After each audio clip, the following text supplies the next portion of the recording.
안녕하세요. 경희서당의 강경입니다. 오늘 오랑캐 호 들어간 한자들 정리 한번 하겠습니다. 오랑캐 호 들어가면 발음이 호 되고요. 추가되는 부수들이 뜻을 담당할 건데요.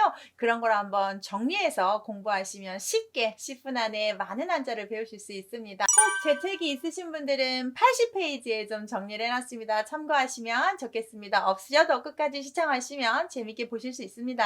시작할게요.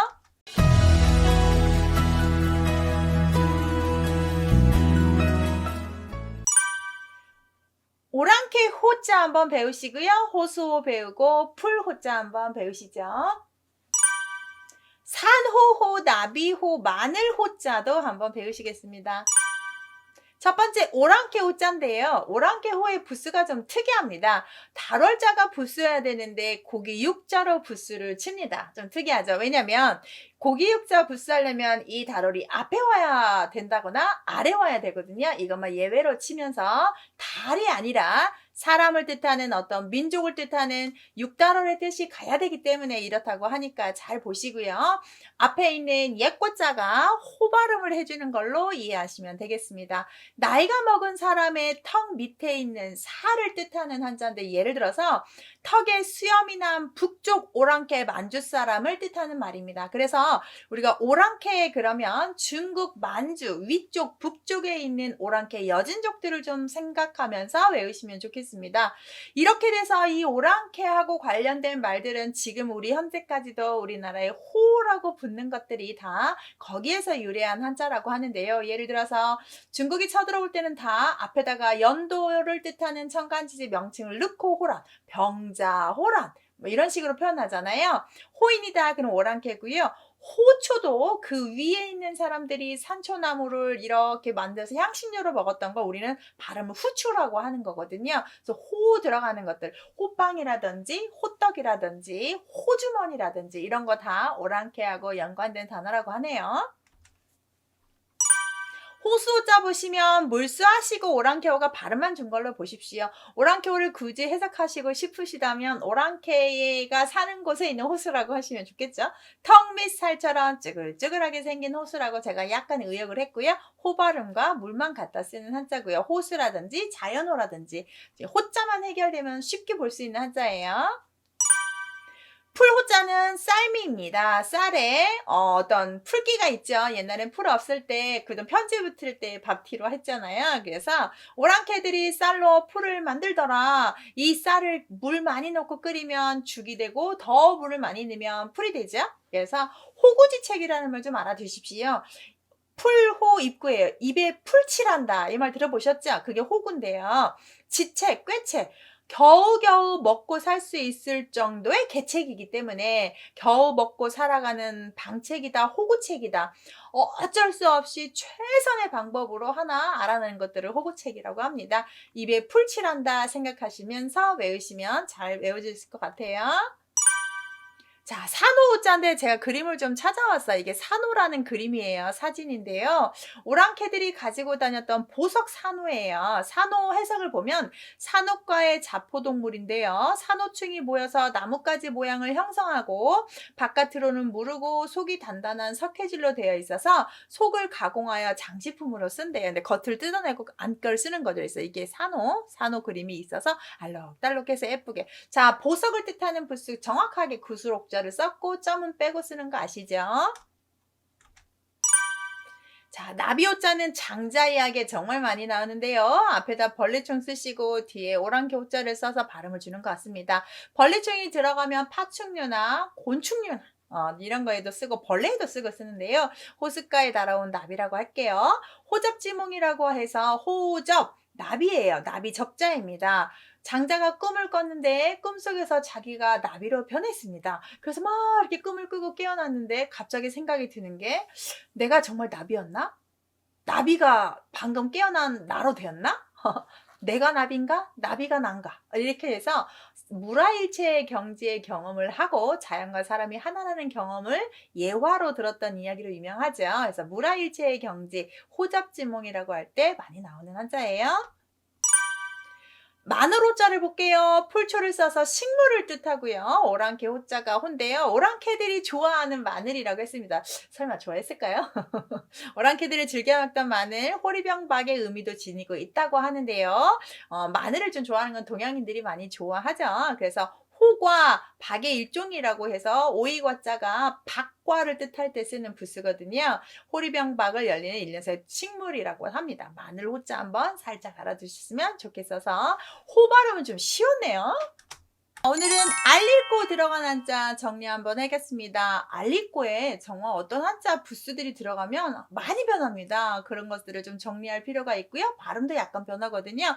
알리꼬 들어간 한자 한번 끝까지 저랑 같이 암기를 10분 안에 해서 많은 한자 외워보실까요? 혹시 경리사단책 있으신 분들은 83쪽 참고하시면 되겠습니다. 없으신 분들은 영상 보셔도 재밌습니다. 시작할게요. 알릴꼬 지을조, 넓을호, 바로 발음들이 다 바뀌어버리죠.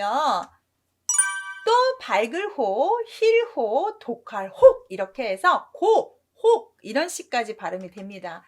또 깨우쳐줄 고, 수갑고, 고니곡 발음 특이하죠? 자, 첫 번째부터 보시겠습니다. 알릴 고는요, 아를 꼭을 좀 참고로 알아두십시오. 약간 차이가 있는데요. 윗사람이 아랫사람한테 뭔가를 알려주면 알릴 고지만 아랫사람이 윗사람한테 무엇입니다 라고 말을 해드리는 건 제가 알겠습니다 라고 하면서 높임말로 곡 발음을 합니다. 보통 자식이 부모한테 무엇을 얘기하면 아랜다 이렇게 표현을 하거든요. 사자수하게 정확하게 곡으로 발음해야 되는 구절들이 좀 있습니다.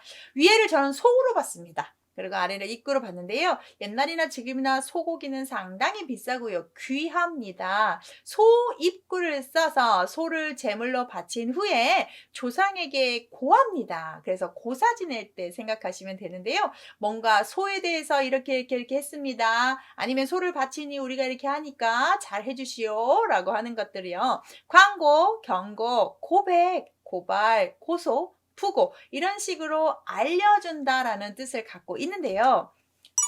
앞에다가 이제 뭐뭐 가다, 쉬엄쉬엄 가다, 갈착은 무조건 가다입니다. 알릴꼬입니다. 제사 지내려고 여러 가지를 만들어서 갑니다. 그래서 멀리 제사 지내러 갑니다.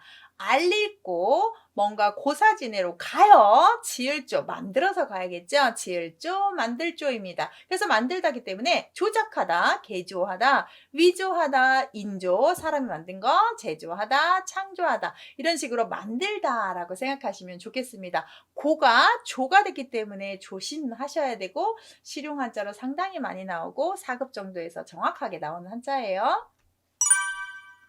넓으로 짜는 앞에다가 물수를 집어넣습니다. 알릴꼬는 발음 호로 바뀐 것 같습니다. 물이 넓게 흐르도록 만들어서 알리다 라고 했습니다. 제가 해석을 좀 그렇게 했어요. 물이 넓게 흐르고 있습니다. 호연직이라고 해서 맹자가 대장부라면 군자라면 이런 마음을 지녀야 된다고 해석하는 구절에 나오는데요. 사물에서 해방되어 자유로운 사람을 호연지기를 가졌다고 하죠. 이름자에 호자 들어가는 사람들이 이 호 상당히 많이 씁니다. 인명에도 좋고요. 좋은 뜻을 많이 가지고 있죠. 물이 넓다로 외우시면 되겠습니다. 호 발음 조심하시고요. 그 다음 발고로는 너무 쉽죠. 물수가 넓으로 했는데 날일 붙였으니까 날일, 해가 밝다 이렇게 하시면 되고 해가 밝게 비치고 있는 것을 알리다. 호치라고 해서 희고 깨끗하다인데 바로 그 다음에 나올 한자가 더 조금 유명합니다. 아예 그냥 힐호는 흰백을 쓰는 게 더 좋습니다. 그래서 흰백을 쓰시고 태양빛이 하얀색이다. 여러분 태양빛이 하얀색은 아니죠. 빛을 우리가 조금 색깔화하기에는 조금 애매한데요. 보통 흰빛으로 하니까 흰백자 자체가 태양빛을 그린 한자기 때문에 이렇게 좀 해석을 해봤고요. 단순호치라고 해서 입술은 빨갛고요. 이는 하얀 사람. 붉은 입술과 하얀 이 색깔 대비가 흰색과 빨간색이 대비입니다. 저도 이렇게 빨간색에 흰 이렇게 하면 더 튀잖아요. 그래서 아름다운 여자를 단순호치라고 하는데 중국에서는요 기름기 있는 음식을 상당히 많이 먹는다고 하죠. 그래서 이렇게 튀긴 음식을 먹고 그러면 니글니글 하니까 식사 후에 꼭 그것을 잠재울 만한 차를 먹는데 차가 상당히 좋겠다고 해요. 그래서 이를 착색하게 하는데 보통 양치를 좀 안 하고 그 차를 마시면 양치 끝 이렇게 되는 성향이 있었다고 합니다. 그래서 중국 사람의 이는 보통 사람보다 좀 청결하지 못하고 좀 그랬대요. 그래서 이가 하얀 사람이 드물어요. 그래서 그렇게 하얀 이를 가진 사람을 이쁜 여자로, 이쁜 사람으로, 귀한 사람으로, 신기한 사람으로 봤다는 거죠. 그래서 빨간 입술과 하얀 이, 특히 지금도 우리나라든 어느나 이 하얗고 고른 일 보면 참 예쁜 미인형이라고 보시기도 한다잖아요. 그래서 단수노치는 그렇게 미인이라는 말로 이 힐호자 하얀 이를 씁니다. 독화록을 보시면 앞에다가 수를 썼어요.